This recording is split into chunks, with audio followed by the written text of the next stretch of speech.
Hello everyone, welcome to chapter 16 of Lord of the Mysteries. इस चैप्टर का नाम है रैट बेटिंग विद डॉग्स। पिछले चैप्टर में क्लेन एक अजीब और ख़तरनाक मीडियम से मिलकर वापस आया था। उस रात ने उससे ये एहसास करा दिया था कि नॉर्मल ज़िंदगी अब उसके लिए कभी नॉर्मल नहीं रहेगी, और इसी उलझन के साथ कहानी आगे बढ़ती है। मीडियम के साथ वो दौर ख़त्म होने के बाद क्लेन ने गहरी सांस छोड़ी। ठंडी रात की हवा उसके चेहरे से टकरा रही थी जब वो धीरे धीरे अपार्टमेंट के दरवाजे की तरफ बढ़ा। चाबी घूमते ही दरवाज़ा चरमराया और लाल चन्नी से भरी अंधेरी रोशनी उसके सामने फैल गई। खाली सीढ़ियों पर चलते हुए उसके मन में एक अजीब सा सुकून था, जैसे उसे दुनिया से ज़्यादा वक्त मिल गया हो। इसी एहसास ने उसके कदम तेज़ कर दिए।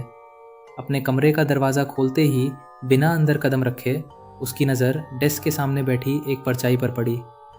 लाल काले बाल, चमकदार भूरी आंखें, मेलिसा मोरेटी, उसकी बहन।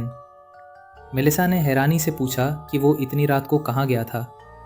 क्लेन ने बिना घबराए पुराने तजुर्बे के साथ झूठ को सच की तरह पेश किया।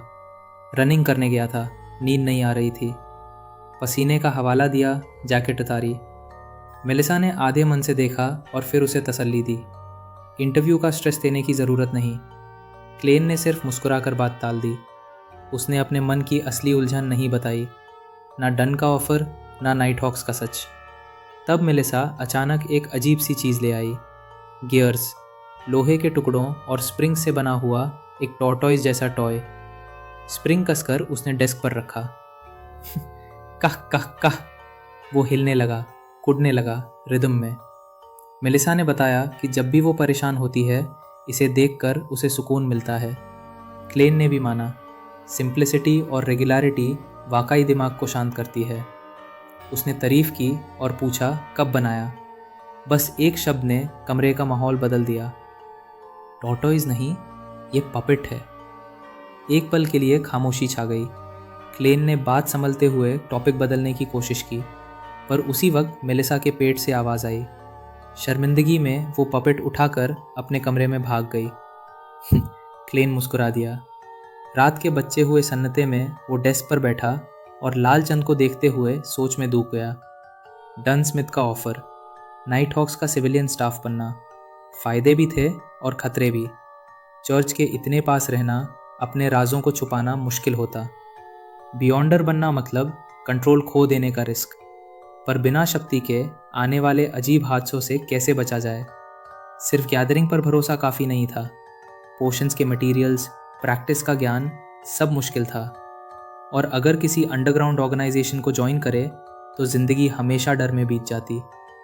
सिविलियन स्टाफ बनना, एक बफर, एक कवर। कमज़ोर छुप जाता है, समझदार भीड़ में रहता है। शायद नाइट हॉक बनना ही सबसे बेहतर मास्क था। सुबह की पहली रोशनी के साथ लालचंद गायब हो गया। सुनहरी धूप को देखते हुए क्लेन ने फैसला कर लिया, वो आज ही डन स्मिथ से मिलेगा। दोपहर को तैयार होकर, सूट पहनकर वो पब्लिक हॉर्स कैरेज से बेसिक स्ट्रीट की तरफ निकला। सफ़र शांत था, लोग अखबार पढ़ रहे थे और क्लेन आंखें बंद करके अपनी ताकत बचा रहा था। बेसिक स्ट्रीट पहुंचकर उसने ब्राउन हाउंड वाले पब का दरवाज़ा ढक्का दिया।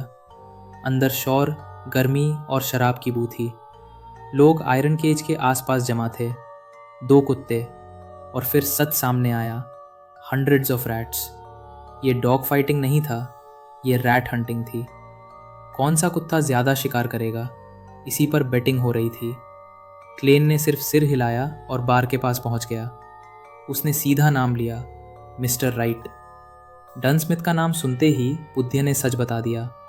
छोटी मर्सिनरी स्क्वाड अब भी थी, बस नए नाम के साथ। नंबर 36 जाउटलैंड स्ट्रीट, 2nd फ्लोर। पब से निकलते वक्त पीछे से आवाज़ आई, डग हार गया। क्लेन बिना रुके आगे बढ़ा। गलियों से गुजारते हुए एक बिल्डिंग के स्टेयर्स चढ़कर उसकी नज़र एक वर्टिकल साइन पर पड़ी, ब्लैकथॉर्न सिक्योरिटी कंपनी। और यहीं से क्लेन की ज़िंदगी एक और अंधेरी और ज़्यादा खतरनाक राह पर कदम रखने वाली थी। आगे क्या होगा जब ये दरवाज़ा खुलेगा, ये तो बस शुरुआत है।